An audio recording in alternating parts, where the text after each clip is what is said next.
Hello, classroom में आपका welcome. अब सीयूईटी के एग्ज़ाम काफ़ी करीब आ चुके हैं। अप्रैल भी लगभग आधा बीत चुका है, तो बहुत कम टाइम बच गया है। ऐसे में जनरली बच्चे नर्वस होने लगते हैं। तैयारियां रहती हैं, फिर भी घबराहट होती है आपको कि पता नहीं कैसा पेपर जाएगा, ठीक से हुआ या नहीं तैयारी, और ये ठीक से तैयारी हुई या नहीं, ये सोच सोच के आप अपने कॉन्फिडेंस को लूज़ करते हैं। तो आज वाला जो ये वीडियो है, ना सिर्फ आपको स्ट्रेटजी बताएगा, बल्कि आपको साइकोलॉजिकली बूस्ट अप कैसे करना है, ये भी मैं साथ साथ बताऊंगी। तो लास्ट डेज जो है उसमें एग्जामिनेशन की तैयारी का स्ट्रेटेजी कैसे हम लोगों को करना है, वो आपको जानना बहुत ज़रूरी है। क्योंकि ऑलरेडी आपने पहले से तैयारी की हुई होती है, लेकिन कई बार साइकोलॉजिकली हम इतना प्रेशराइज फील किए करते रहते हैं कि इसका इफ़ेक्ट हमारे एग्ज़ाम के परफॉर्मेंस पे पड़ता है। तो सबसे पहले बिल्कुल शांत चित्त और धैर्य से रहना है, ये सोचते हुए कि हमने अच्छी तैयारी की है और फिर उसको और कितना ज़्यादा हम इम्प्रूव कर सकते हैं, कैसे आप अच्छे से अच्छे स्कोरिंग इसमें ला सकते हैं और सीयूईटी आप क्वालिफाई कर सकते हैं। तो इसके कुछ उपयोगी जानकारी मैं आपको दूंगी, कुछ स्ट्रेटेजी बताऊंगी जिसको आप फॉलो करके आपको 100% सक्सेस मिलने के चांसेस हैं, लेकिन तभी जब आप सीरियसली उसको फॉलो करेंगे। क्योंकि एग्ज़ाम भले ही पास आ गया है और आपने तैयारी भी कर ली है, लेकिन कहीं ना कहीं आपको ये लग रहा है कि सिलेबस अभी भी बाकी है और फिर सब पढ़ा हुआ भी लग रहा है कि कुछ याद ही नहीं आ रहा है। तो घबराने की बात नहीं है। सच बताऊं, आज के बाद आपको हार्ड वर्क पर ध्यान नहीं देते हुए स्मार्ट वर्क पर ध्यान देना है। यानी आपको अपने एग्ज़ाम की जो स्ट्रेटेजी तैयार करनी है, वो स्मार्टली आप कैसे अधिक से अधिक अच्छा कर सकते हैं। कई बार हम हार्ड वर्क कर लेते हैं, लेकिन हम जो स्मार्ट वर्क नहीं करते हैं तैयारी एग्ज़ाम की, तो उसके कारण मेहनत के अकॉर्डिंग हमें फल नहीं मिल पाता है। तो सबसे पहला जो स्ट्रेटजी हमारा है, माइंडसेट रीसेट। इसमें क्या करना है, सबसे पहले आप एक बात बिल्कुल क्लियरली समझ लीजिए कि जितना भी आपने अब तक तैयारी की थी, जो भी तैयारी की थी, जो भी टॉपिक्स पढ़े थे, मे भी ऐसे उम्मीद तो नहीं, लेकिन अगर आपको लग रहा है कि एक दो टॉपिक छूट रहा है, उसे मुझे करना चाहिए लेकिन छूट रहा है या ठीक से याद नहीं है, तो अब नए टॉपिक पर बिल्कुल भी उतना फोकस मत कीजिए। आप बस जानिए बेसिक्स, बस इतना है। क्योंकि अब जो वक्त बचा है ये रिवीजन का वक्त है, तो इसलिए आपको नए टॉपिक को बिल्कुल स्टार्ट नहीं करना है, क्योंकि ये आपके कॉन्फिडेंस को ही लूज करेगा। जो टॉपर स्टूडेंट्स होते हैं ना, या टॉपर आप बनना चाहते हैं, तो उसके लिए भी सब कुछ आना जरूरी नहीं होता है। आपको जो आता है वो परफेक्ट होना जरूरी होता है, ताकि आप सही सही सवाल का जवाब दे सकें। इस आपको जब नए नए चीज़ें अगर आप लास्ट मोमेंट तक करेंगे, तो उससे आपका कन्फ्यूजन बढ़ जाएगा। तो कन्फ्यूजन कम करना चाहते हैं तो आपको क्लियरिटी बढ़ानी होगी, और उसके लिए सबसे पहली बात यह है कि नए टॉपिक अब स्टार्ट बिल्कुल मत कीजिए। अब मैं आपको बताऊंगी कि रिवीजन स्ट्रेटेजी के लिए क्या है। तो लेवल 1, 2, 3 ऐसे करके आप कुछ स्ट्रेटेजी बना सकते हैं। जैसे लेवल 1 जो है, इसमें आपको क्या करना है, आपको कोर टॉपिक्स जो हैं, इसके लिए कम से कम 2-3 दिन की इसकी तैयारी होनी चाहिए। तो उसमें आपको कोर टॉपिक्स को अच्छे से क्लियर करना है। जैसे कि आपका साइकोलॉजिकल डिसऑर्डर हुआ, थेरेपी हुआ, ट्रीटमेंट, पर्सनालिटी, लर्निंग, तो इन सब का कॉन्सेप्ट बिल्कुल आपके पास क्लियर होना चाहिए।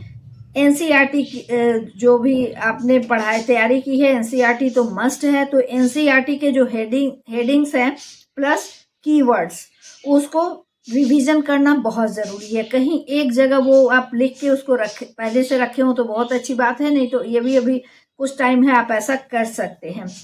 और हर टॉपिक आप उठाइए और एक पेज में शॉर्ट नोट्स की तरह उसके इम्पॉर्टेंट चीज़ों को कन्वर्ट कर दीजिए, लिख लीजिए। जो भी बेसिक चीज़ें हैं आपको उसमें समझ में आ रही हैं, उसको नोट्स के फॉर्म में अच्छे से एक पेज में सारे टॉपिक्स आ जाने चाहिए।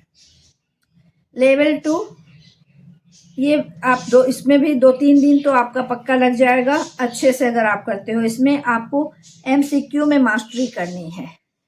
तो उसके लिए क्या करना है, पहले तो ये जान जाइए कि CUET में नॉलेज से ज़्यादा एप्लीकेशंस चेक होता है। तो उसके लिए आप क्या करेंगे, कैसे तैयारी करेंगे? तो प्रीवियस ईयर्स के जो भी जितने भी क्वेश्चन हैं उसको सॉल्व जरूर करिए, और इसमें अच्छे से समझ कर टाइम देकर आपको करना है, और हर गलत प्रश्न पर भी आपको फोकस करना है उसका। जैसा कि मैंने बताया कि जो भी गलत क्वेश्चंस हैं उसको नोट डाउन करना। तो उसके लिए सबसे अच्छा उपाय ये है कि आप एक मिस्टेक नोटबुक ही बना लीजिए, और उसमें वो सारे आप क्वेश्चन आंसर्स लिखिए जो आपने जब MCQ किया है और उसमें आपने सही आंसर नहीं किया है। तो ये बहुत ही बेनिफिशियल रहेगा आपके लिए। एक तरह से उसका आपको पता भी चल जाएगा सही आंसर क्या है, और एक बार गलत हुआ उसको आपने उसमें लिखा और किया तो वो हमेशा के लिए आपको याद रहेगा कि उसका सही आंसर क्या है। तो इस तरीके से करके हम जो MCQs है उसकी तैयारी बहुत अच्छे से कर सकते हैं, क्योंकि गलतियां ही आपको सेलेक्ट कराती है। यानी गलतियों को आपने समय पर समझ लिया तो ये सिलेक्शन का कारण बन सकता है, जो आप एग्जामिनेशन हॉल में नहीं करने वाले हैं। लेवल 3 जो है वो भी कम से कम 3-4 दिन उसमें भी लग जाता है आपको। इसमें रैपिड रिवीजन करना है, सिर्फ नोट्स और हाइलाइट्स पॉइंट करना है। जो भी आपने नोट्स बनाया है, एक तो सारे हर टॉपिक का या हर यूनिट का जो है एक एक पेज में उसका जितना भी इम्पोर्टेंट चीज़ है आप नोट्स की तरह बना लीजिए, और हाइलाइटर से उससे भी जो इम्पोर्टेंट चीज़ है उसको हाईलाइट करके रखिए, ताकि ये जो रैपिड रिवीजन का समय है इसमें आपकी समय की बचत हो और कॉन्सेप्ट बिल्कुल क्लियर रहे, मेमोराइज रहे कि क्या सही है और क्या गलत है। यानी बहुत ही मीनिंगफुल आपका ये इस तरीके से अगर आप नोट्स करते हैं तो होगा।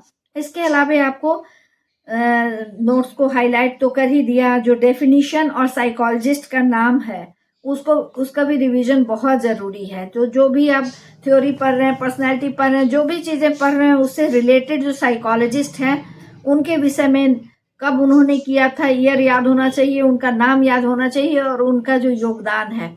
तो उसको सिंबॉलिक छोटा छोटा सा करके भी आप नोट में अपने डाले रहेंगे। तो जब आप इस तरह से रैपिड रिवीजन करेंगे तो वो सारी चीज़ें एक बार फिर से आपको रिवीजन हो जाएंगी। डायग्राम जैसे ब्रेन हुआ, उस तरह के कई डायग्राम भी हैं आपके सिलेबस में, तो उसको भी आपको एक जगह नोट्स जब बनाते हैं तो उसको भी लिखकर उसको आपको मार्क करना है कहाँ क्या चीज़ें, कुछ क्वेश्चंस उससे भी पकड़ा जाते हैं। तो उससे इस तरीके से आप अपना क्विक रिवीजन बहुत अच्छे से कर पाएंगे। उसके बाद हम आते हैं, नेक्स्ट हुआ, ये तो हो गया कि कैसे हम कितनी चीज़ें अच्छी कर रहे हैं, लेकिन जो हम मिस्टेक्स करते हैं उसकी जानकारी भी होनी चाहिए, ताकि जो अब तक हमने किया इस एग्ज़ाम के पहले वो मिस्टेक अब दोबारा से रिपीट ना हो। तो बिगेस्ट मिस्टेक क्या है उसको कैसे अवॉइड करें? तो जैसे पहली बात मैंने सबसे शुरू में जो बताई थी पॉइंट कि नए टॉपिक शुरू करना, ये एक बहुत बड़ा बिगेस्ट मिस्टेक है। तो ये काम लास्ट मोमेंट में बिल्कुल भी नहीं कीजिए कि जो टॉपिक छूट गया एकदम नहीं पढ़ा था और सडन आपने नई चीज़ें शुरू कर दी, बहुत कंफ्यूजन क्रिएट हो जाएगा। तो कंफ्यूजन बढ़ाने की ज़रूरत नहीं है। दूसरा चीज़ है जो साइकोलॉजिकल इम्पैक्ट आप पर नेगेटिव डालता है, ओवर थिंकिंग। ओवर थिंकिंग को एकदम बंद कीजिए, एकदम स्ट्रेटेजी बना के साइंटिफिकली आप तैयारी करेंगे तो ओवर थिंकिंग के लिए ना समय होना चाहिए ना जगह होनी चाहिए दिमाग में। तो वो चीज़ें नहीं होनी चाहिए, क्योंकि ओवर थिंकिंग या कंपैरिजन भी करने लगेंगे। फ्रेंड से बातचीत हुई और उसने बताया मैंने इतने टॉपिक खत्म कर लिए, ये अरे तुम ये अभी तक नहीं किए या अभी तक नहीं की, बस यहीं पे आप फ्यूज हो गए। ऐसा कुछ नहीं है। तो ऐसे जो भी स्थितियां हो जिससे कंपैरिजन करने का हो कि उसका इतना अच्छा है मेरा नहीं है, वैसे सिचुएशन से बचिए।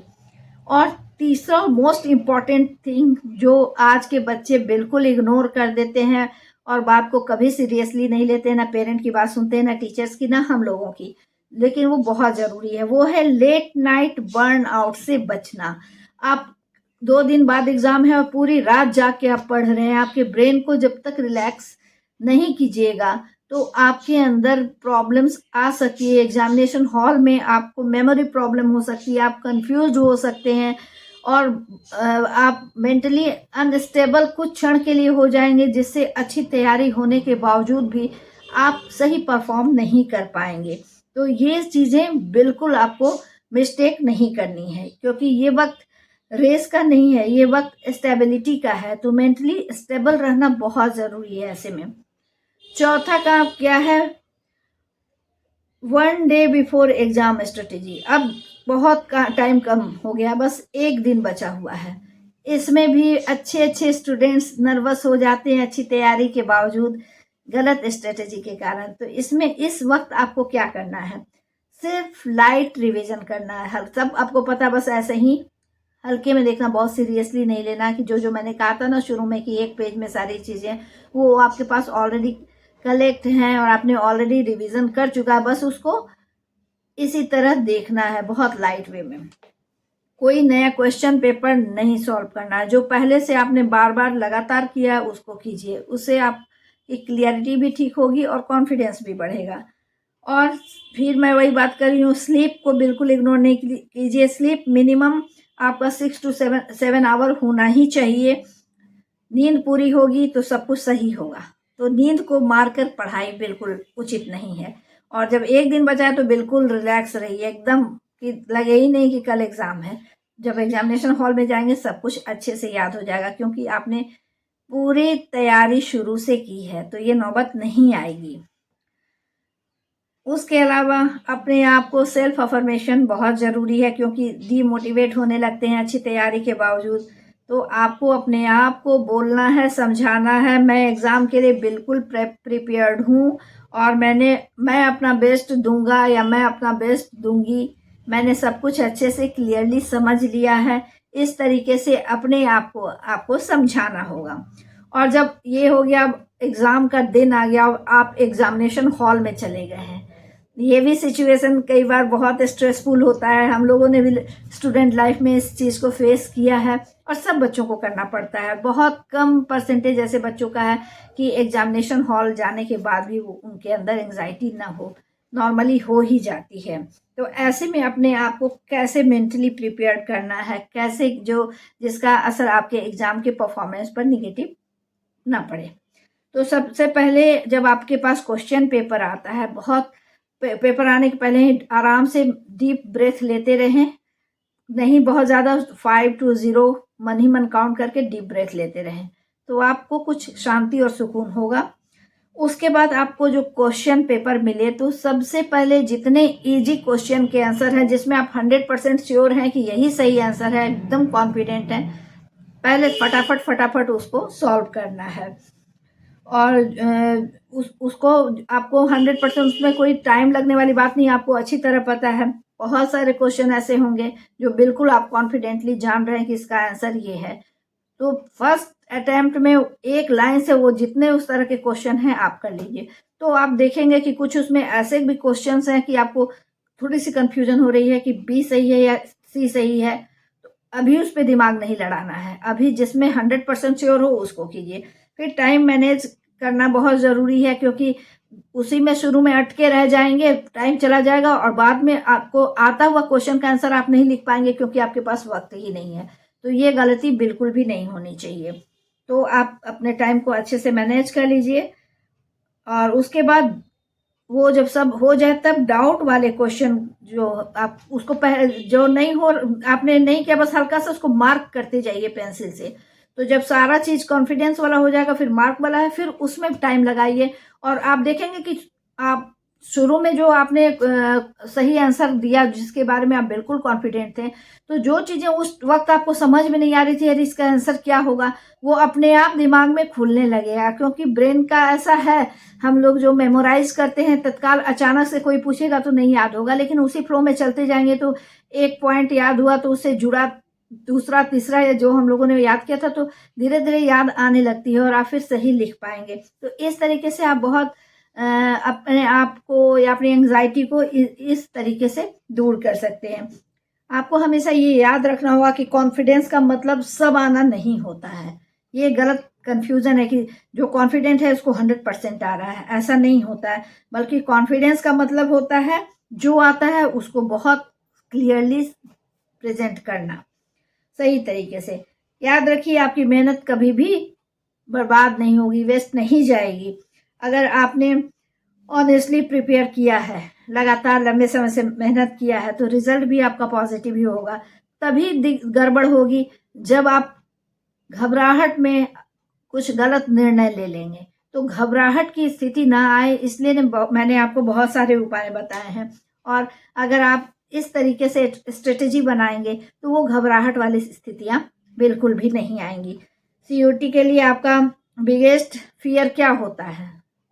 नॉर्मली क्या होता है? यही कि सिलेबस कंप्लीट नहीं हो पाएगा, या फिर रिवीजन जो है वो रिवीजन का कंफ्यूजन रहता है, ठीक से हो पाएगा कि नहीं।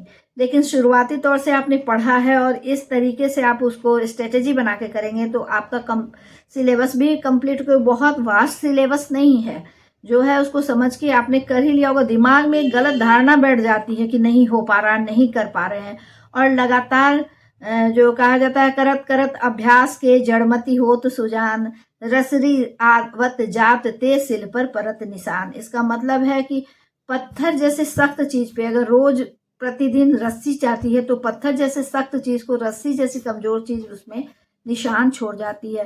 तो कमजोर कुछ भी नहीं है, आप लगातार उसका रिवीजन नहीं कर रहे हैं। अगर आप रिपीटेड रिवीजन करते जा रहे हैं, यानी पढ़ भी रहे हैं और उसको रिवीजन भी कर रहे हैं। मैंने पिछले वीडियो में बताया था ना कि सप्ताह में जैसे 6 दिन अगर आप पढ़ाई कर रहे हैं तो एक दिन ऐसा हो जिसमें आप पूरे 6 दिन जो आपने पढ़ाई की थी उसका रिवीजन कीजिए। एक पूरा दिन हर सप्ताह में एक दिन ऐसा निकालिए जिसमें आप रिवीजन का काम कीजिए। तो इस तरह आप रिवीजन लगातार शुरू से करते आ रहे हैं तो एग्जाम के समय बहुत ज्यादा आप पर बोझ नहीं पड़ेगा कि अरे बाप रे अब रिवीजन का टाइम था हम पूरा कर ही नहीं पाए, क्योंकि आपने शुरू से किया है। आपने एक यूनिट उठाया, उसको अच्छे से पढ़ा, उसका पूरा रिवीजन कर लिया, फिर दूसरे यूनिट को, तो आपको बार बार सिलेबस कवर करने का भी मौका मिल जाता है और रिवीजन का भी मौका मिल जाता है। आप कमेंट में जरूर लिखिएगा पर्सनली कि आपने स्ट्रेटेजी आफ्टर एग्जाम, अगर एग्जाम के पहले कोई आपको कंफ्यूजन हो तो आप जरूर कमेंट बॉक्स में लिखिए और मैं पर्सनली इसका आंसर आपको दूंगी। लेकिन अगर आपने ये स्ट्रेटेजी अप्लाई की और आपको इसका फायदा हुआ तो आफ्टर एग्जाम या आफ्टर रिजल्ट आप जरूर कमेंट लिखिएगा। बहुत जल्दी मैं आप लोगों के लिए इस तरह के छोटे छोटे इस टॉपिक पर छोटे छोटे रील्स बना कर लाऊंगी ताकि आपको और भी कम समय में चीजों को समझने का मौका मिले। बहुत जल्दी मिलते हैं, तब तक के लिए धन्यवाद। Wish you all the best.